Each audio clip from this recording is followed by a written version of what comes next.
We're going to talk about this one big beautiful bill and actually the 7,500 tax credit ending because there are a couple different lines in here.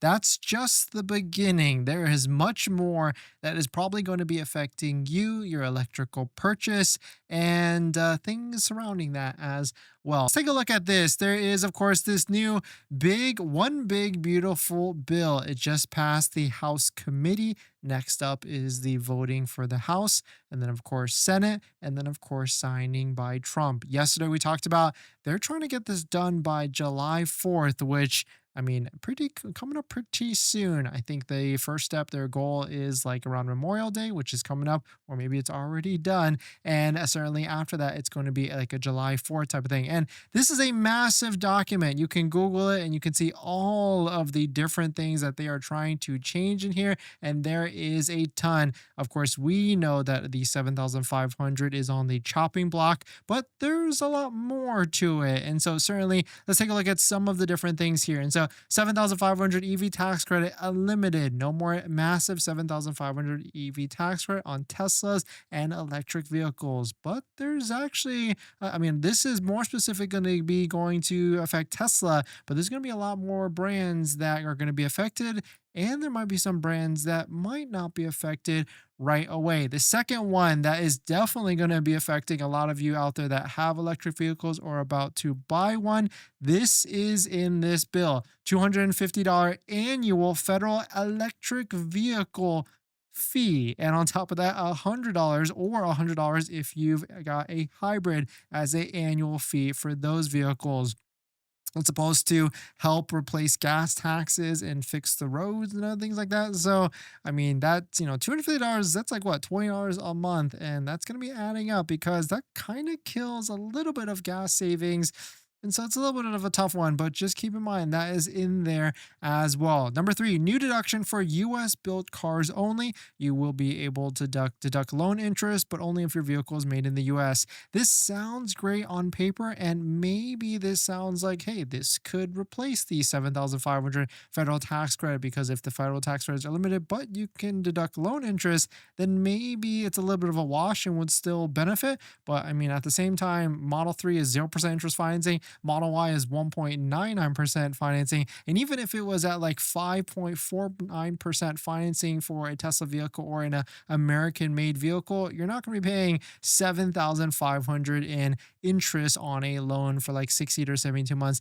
And on top of that, this doesn't really help from what I was able to research a little bit. It doesn't help those who do not itemize deduction. So if you're taking the standard deduction anyways, then that's going to be a bigger deduction for you than trying to itemize and put in like this interest loan deduction. And on top of all of that, if you're someone that doesn't use the standardized deduction, there is an income cap of 100 to 200,000 for people that can even utilize this deduction. So I don't know who this is for. It's going to be some like special case scenario where it is someone who makes under, but then has maybe a bunch of children and businesses. It's in a weird one for sure. Number four, EV home charger credit gone. There is $1,000 tax credit right now for installing a level 2 home charger.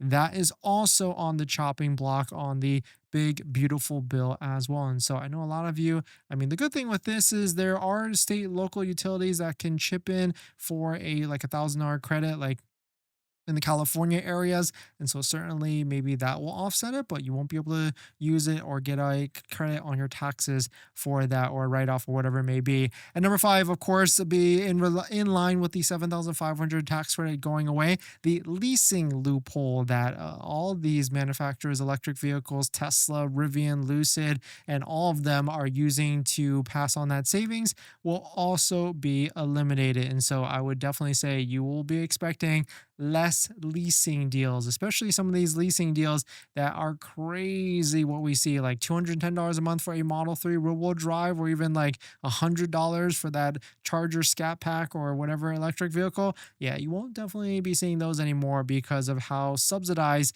it is by using the 7,500 federal tax credit. And the biggest one with this that I think a lot of people might not be talking about is that it's also got it's put itemized to be killing the 30% residential solar tax credit as well. And this one is kind of in line with like the 7,500 EV tax credit. At 30% of what you spend on the solar system, you get that as dollar for dollar credit on back on your taxes. So if you're supposed to be paying like $8,000 in federal tax that year, like even if you don't owe or you do owe, you're still paying federal tax. If you're a W-2 income earner, you get that dollar for dollar back. And this one arguably might be one of the stronger tax credits out there, because if you don't use it all within that first year, you can carry it over to the next year and the year after it. So this one is massive in a sense, and it's unfortunate that this one is also on the chopping block as well, because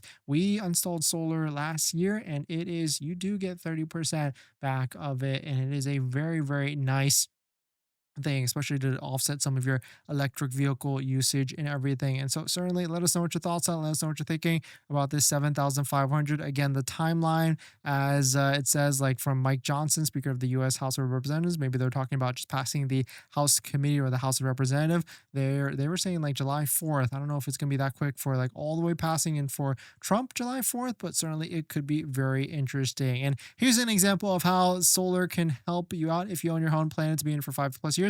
I encourage you to get some solar. It should cost $15K or so and pay you back in 7 years. Well worth it given the value it creates for 25 years or more. You can see some of the screenshots here. And I would say, yeah, if you've got an electric vehicle, if you pay any high electricity rates, solar, like literally generating the energy from the sun and pushing it down to your vehicles or power walls, is definitely a nice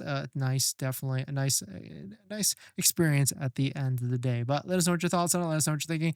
In other news, we've got some interesting posts here from Auto. Tesla has now received the certificates of conformity for both the 2026 Model S and the 2026 Model X. So what else are we about to see in relation to June with the upcoming announcement of Robotaxi? Can't wait to see. Are we going to see a refresh Model S coming soon? I guess we'll start to keep our fingers crossed, everything like that. If you're planning on financing your Tesla, then there's one thing you need to do before you even apply: protect your credit. Seriously, because here's the wildest part. Bank of America just had a data breach recently, and they didn't even tell customers for a month. That means your social, your phone number, and your email could have already been out there, and you'd have no clue. Most companies wait on average of 277 days to report a breach. That's 9 months where your identity is exposed and you're the last to know. That's why I use Aura, today's sponsor. Aura constantly scans the dark web and lets me know if anything tied to me shows up: my social, bank info, or any of my personal information. And that's not just for breaches. There's so many different tools I use with Aura. Want to reduce those pesky spam calls? Aura's got it. Want to remove your data, like your addresses, phone numbers, from those sketchy broker sites? Aura has that too. They will also include $5 million